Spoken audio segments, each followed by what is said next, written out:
Buenas tardes todos. Daja, how? Hello everyone to the first Dr. Be Good show. I'm a 33-year public school veteran with 13 years teaching experience, almost 10 years principal and assistant principal experience, and 10 years central office experience, including 7 years this coming October as a superintendent. And so I have been a faculty adjunct. I've been faculty professor for an online university where I wrote and co-wrote several bilingual ESL level, graduate level courses. And I have taught for Concordia University face-to-face setting in where I helped teachers who wanted to get their master's in educational administration. And I taught courses with curriculum, literacy, school law, research tools, and so forth. So I have a couple books also published on educational topics and have written and co-written several articles, some peer-reviewed, in educational journals. So I know a little bit about public education, and I feel comfortable being here talking about education with you today. Just so you know, I'm a 25-year survivor of the ISD world and have been an advocate for the charter movement for the last 7 years. So now that you know a little bit about me, let's get to the fun part. We get to talk about Legacy Preparatory Charter Academy. Legacy has much to offer, and the way that I'm going to show that each week is by bringing people who represent what instructional things that we value, that we want to bring to kids. So I've brought two people today with us to sort of highlight, in this case, our STEM program, and we'll talk more with them a little bit later. Our priority at Legacy is to empower our scholars to take charge of their education and prepare them for college while in high school. Through public school programs designed to teach the scholars intellectual and emotional independence, our Learning Academy provides the skills necessary to succeed inside and outside the classroom. Since we opened in 2012, our charter school has been educating the scholars in the metro area, and we're proud to be able to offer two locations, one in Mesquite and one in Plano, with no tuition costs. And that's one of the big things that I'm often asked. Your program sounds great. How much does it cost? It costs nothing. So let's get started knowing a little bit more about our academics. What do we offer at Legacy? We offer, number one, project-based learning. Project-based learning promotes scholars' active participation in and ownership of their classroom environment with a collaborative PBL curriculum and an emphasis on the soft career skills. They're even graded in those skills. They're graded with collaboration, communication, work ethic, oral and written presentation skills. So we're serious about preparing them for their future careers. We also are very proud of our dual language program. It says dual language, but we also offer Chinese on top of the Spanish. So we're actually trilingual, and we do that through our project-based learning, making sure that our scholars have the opportunity to not only understand the language, but also the culture. Kids who come out speaking Chinese and Spanish can speak the language of 90% of the world. And I think everybody would agree that our children need to be prepared for China in their future. So, and maybe that should be a future show on that. We also have engineering as elementary for the kinder through 5th grade. And that brings highly regarded Science Museum of Boston projects to our classrooms, which are hands-on, engaging engineering projects with a literacy piece as well. And our teachers love to teach these. These are all well and ready to be brought to kids without having to do much project design. In this case, the effort goes into making sure the kids have a good hands-on engineering experience.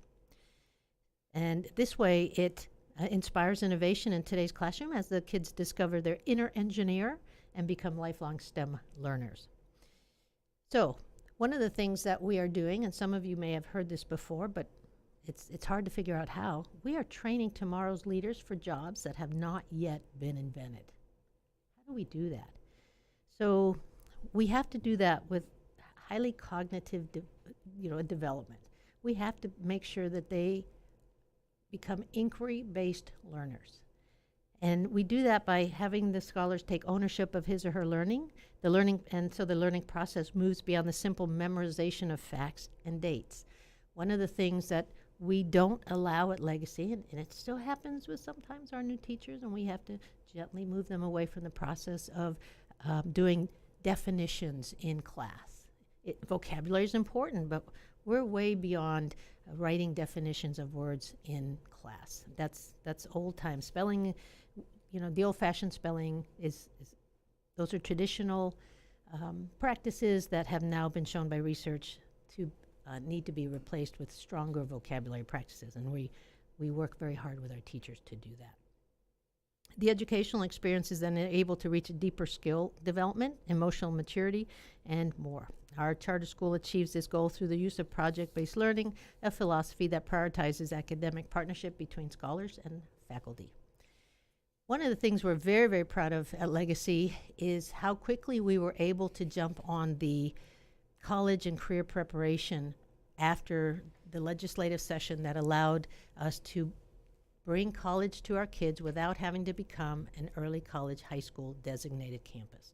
That saved much paperwork, probably a year, and it allowed us to jump on that to get with our colleges in Plano, where we have an MOU with Collin College. In Mesquite, we have MOUs with Eastfield and El Centro, and I know at one time I don't know if we still do, UT Tyler, so that we could bring our scholars dual credit as early as ninth grade. So we start preparing our kids very early.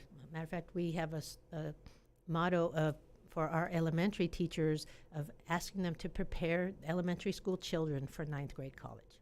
And so we actually do have kids taking dual credit courses in ninth grade. So it's amazing to me that we don't have more parents sort of knocking down our doors trying to get to us. This literally saves thousands of dollars because we, the public school, pays for the dual credit. We even pay for the books. So it's amazing that we don't have more parents who understand that and value us for just that very thing. Future shows are going to focus on the following innovative programs that contribute to our success. The STEM program, and I'm going to let one of our guests talk a little bit more about that, but the STEM program provides access to the latest advances in educational technology and science with programming contests, our STEM Academy, honors, and dual credit classes. And then, of course, as I said earlier, we also have engineering as elementary for our lower grades. We want to start preparing them for that mentality in the elementary. We have 21st century software programs that are designed for today's device smart kids. Our kids, they live on those devices, and so they have to have special programming. It's not like putting them in a lab with headphones in the old days and having them regurgitate. That doesn't work for them. And so we have to have very sophisticated software programs for that, for these device savvy scholars. So the last thing I want to mention before we talk to our guests is that we have special education classes. One of the myths in our charter world is that we don't have to offer special education. We not only offer special education to those that need it, we have dyslexia, speech therapy, occupational therapy. Based on the needs of the child, we offer the appropriate services. Matter of fact, our campus last year in Plano, I think, was 12.5% special ed. This year, right now, it's early on. This is our third week of school, so not everybody is tested, those that have been on our radar, but it's already at 11.9, I believe, in Plano, and Mesquite had 7% last year, and I think that they're at right around that now, and they've added more kids. So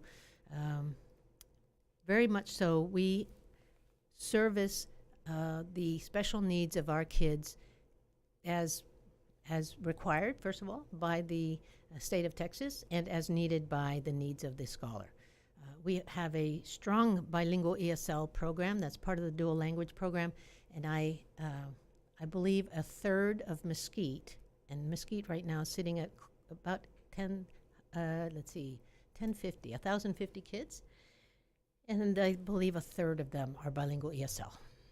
So we have not only special ed needs, but we have special populations needs, as we call them, second language needs, and we also serve GT, gifted and talented kids as well. So now that we've talked a little bit about Legacy and the programs it can offer, let's talk about our STEM program by chatting with Scott Townsend. Scott Townsend is our STEM director for Legacy. And Scott, if you'd give us a quick intro of yourself, where have you spent your last few years before joining us? Well, thank you, Dr. Good. I'm glad to be here. Past few years before I came to Legacy, I worked at NASA, Johnson Space Center. I was the education and outreach project coordinator. So we took subject matter experts in the human research program. They did research on humans in space, and we tried to bridge the gap between that and student projects. And so we came up with educational pieces for students to learn from around the world. It was a lot of fun, but I'm glad to be here, and this is a great organization. Well, thank you. So can you tell us what STEM stands for and how it plays out in our schools? Absolutely. So STEM is an acronym for science, technology, engineering, and mathematics. A common trend now is adding the letter A for arts, make it STEAM. Mm-hmm. If you want, you could also make it MEETS, but I think STEAM is probably the more common term there. So how that plays out in our school, really quite well at Legacy. I think a lot of people use STEM as a catchword. It's a buzzword. It makes it sound good. It's juicy. Parents love it. My kids are doing STEM. But the reality is they're really doing a traditional science class or an engineering class or technology. So bringing those topics together in a project-based learning environment really gives it a rich moment. So I think that's where the authenticity of STEM education really comes to life. So, we have a pretty techie environment going on. Our sixth graders on up get their own laptop. Mm-hmm. We've got device centers in every lower grade classroom, I think 10 or 12 per classroom. I think the fourth and fifth have classroom sets that they share because of the software requirements. Is our goal to keep kids locked up behind a device? No, great question. Not at all. In fact, I think great learning happens away from the device. It's out in the environment. It's up and down the halls. It's the world around us. And I think the different pathways we have for career preparation, we've got health pathway, business pathway, IT pathway. And while there may be learnings online, there's the greater learning is the interaction with people who actually do that for a living, an authentic environment. And so one of our teachers is here today, James Pacheco, great teacher. Glad he's here. He's got some really cool projects he's done over the years. And one of the things he does really well, and I'd like him to speak to that in a second, is this community garden, bringing the nature to the kids, and right in the back of a school in a busy part of Plano, and it's a little bit of educational heaven back there. So James, welcome. Can you speak a little more about that community garden? Thanks for having me. So we have a lot of positive things that happen through our community garden. We get to bring the art of growing food to our urban scholars. A lot of them never planted anything beyond sprouting a bean in their kindergarten or first grade. So we get to continue that. We start off with a huge composting project in 7th grade where they learn about household waste and how to manage waste. They get to utilize things from home. They get to utilize the fruits and veggies in the school cafeteria. So they create their own compost, and as they're creating their own compost, they're learning about the different energies, food chains, food webs, and they get to use that whenever they're finished. Their compost goes into the garden and with the things that we grow there. So talk a little bit, I remember you're triggering a thought. Last year, that compost grew what? So the compost grew squash, tomatoes, also jalapenos, and green beans. And where did that the veggies go? We partnered with North Texas Food Bank, and we donate our food to local pantries. Did you weigh it by chance? I know the year before and the year before that, we, on average, we've donated during the summer 100, 150 pounds. I don't know, did you keep track last year? I did. It was a really hot summer. We were close to about 90 pounds this year. It was 108. Yeah, it's hard, Yes. especially when not a lot of people are there to help water and so forth. So, but that's good. 90 pounds in a horrifically hot summer. Thank you for that. So, can you talk a little bit more about some other projects that you do? So we had, there's a comprehensive, or do you just want to go science or any other class, straight science? So another project we have, one of our 8th grade projects is, we call it Who Are You? They learn about chemistry.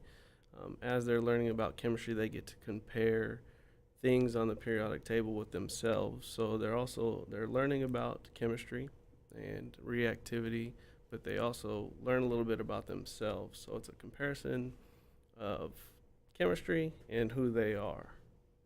And what are some ahas that they come away with? I guess they learn more about themselves with this one project that they didn't know. A lot of kids come up to me and say, "Oh, Mr. Pacheco, I don't know anything about myself. Well, I don't know how I am."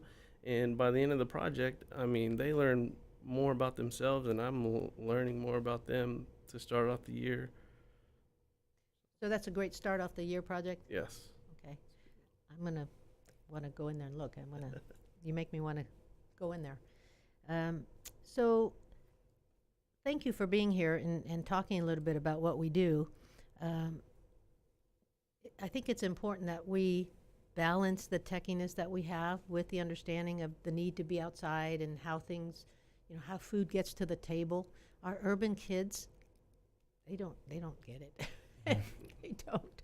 It's the fridge and the store, right? And so I think we're bringing a balance to them that busy parents don't think about. They don't have time to grow gardens, right? And so I think oftentimes we're the only opportunity that kids have to learn the things that used to be a natural part of life, even 50 years ago. Let me also mention that we have a high regard for being outside. I ask that our campuses have 2 recesses a day because the only way to grow more brain cells is through physical exercise. We have PE in the lower grades. Of course, there's mandatory PE from the state of Texas, but we also have our upper grades take a turn at PE, even though they've earned the PE credit. They even go more than that. We even make our big kids go and walk outside after lunch for a few minutes. At first, they don't like it, and then they look forward to it. But getting outside and getting away from technology for a minute is a very healthy balance that we bring to our kids. So, we've reached close to the end of the show, and I wanted to make sure that you had that we had room for the reason that we call the show the Ask Dr. Be Good show. And so you both get to ask me a question. Who wants to go first? I'll go first. Okay. So as far as accountability with the state, is there a difference between charter schools and ISD? 23 years ago, I would have said yes. Now, no. Matter of fact, charters have higher accountability than ISDs. If we go low performing for 3 years, they can close us down. If an ISD goes low performing for 3 years, they'll change the principal and write a plan and all that. And so the accountability measures, not only in accountability, but also in the financial measurements, are much stricter with us. So, and really, there's very few things now left that separate us from being like an ISD. We're at-will employees instead of Chapter 21. Trying to think what else. Again, there's so few differences anymore that they don't roll easily off the top of my head. But we have the same goal as the ISDs, and we have the same kids. So we're happy to do that. We're happy to answer the call that really our legislators created us. Very few people remember that. the legislative body before, 23, 24 years ago, created the opportunity for charters to exist in Texas. And so we're just meeting that call. I often in the chambers when I go, I say, we're not the competition, we're just another school of choice. Scott? Yeah, so that's a great segue to my question, actually, and that is with a lot of the ISDs almost complaining about charter schools, and stealing their kids or competing for their kids. Do you see the ISDs in the future opening up to more open enrollment without school boundaries and almost acting more like a charter school? I don't see that particular practice, but already we do have some practices that ISDs are doing that mirror us. And here's a good one, a perfect example, and that is there is now opportunity for districts to become districts of innovation. And what that allows them to do is to do things like charters, which is have extended year, extended day, open up before the third week of August. So that's why we opened so early this year, because Plano ISD is a district of innovation. They were opening on the week that we normally open, so we had to push it back. We didn't push it back a whole week, but we pushed it back to the Thursday before Plano, and then Dallas and Mesquite opened up the 20th, I think, a week after that. But so, and there's also charter ISD partnerships that are happening. And so over time, I think the lines will get blurry, and in a good way, as ISDs become more comfortable with the thought of partnering with us and maybe seeing that some of the practices that we do lead to positive impacts with kids. And I'm thinking of the Mesquite School. Our Mesquite School has a lot of kids, but we don't have fights there. Here we are in one of the toughest zip codes in town, and we don't have fights. The school down the street, they have fights very frequently. And so our culture is able to literally take the fight out of kids. And so it leads them to be open to strong student engagement. And so that's where we're very lucky to be in that type of setting where we can get kids to leave the urge to show behavior that they shouldn't, and get ready to focus on impactful PBL. Well, I think we've come to about the end, and so I want to thank our STEM director, Scott Townsend, and science facilitator, James Pacheco, for coming on and chatting about our STEM programs. I also want to thank everyone for listening to us later. You can either listen now or listen to our podcast later when you have time. And we'll be back next Tuesday with some, hopefully, children this time. Some children who will talk about some of the neat things that are going on. So we will ask that you maybe like us on Facebook, on our Legacy Facebook page, and Twitter, so that you can stay current with the many things that are happening at Legacy Prep Charter. Adios todos. Zajan la Daija. Goodbye, everyone.